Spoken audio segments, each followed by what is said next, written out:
There are 196 countries in the world. 25 of them are very rich, defined as having an average wealth per person of over $100,000 a year. They are.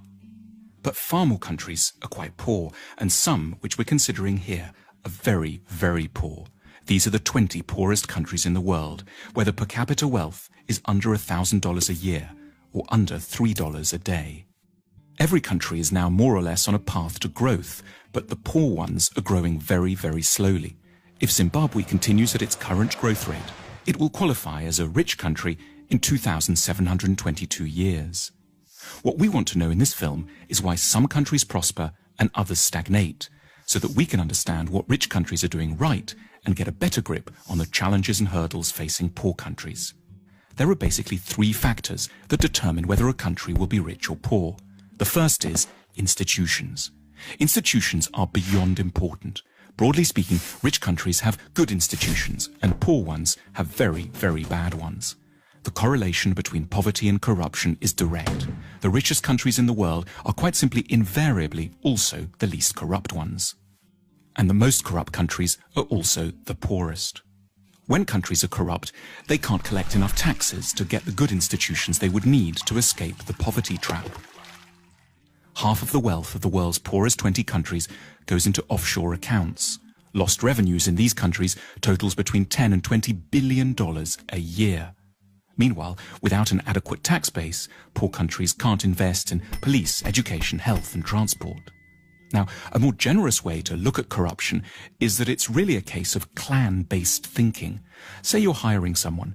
In the rich countries, you're meant to do so simply on merit, interviewing lots of candidates, then picking the best one, irrespective of any personal connection.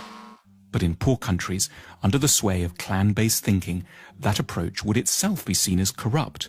It's your duty to disregard the so-called best candidate from an anonymous bunch in order to pick someone from your own team, your uncle, your brother, your second cousin, the guys from the same tribe.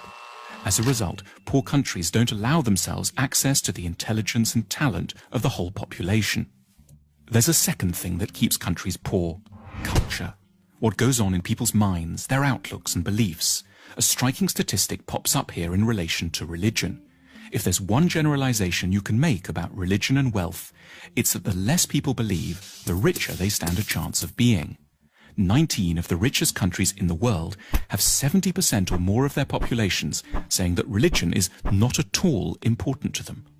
The exception here is, unsurprisingly, the United States, which manages to combine great religiosity with huge wealth. More on that in a second. And conversely, the poorest nations in the world are also extremely believing ones.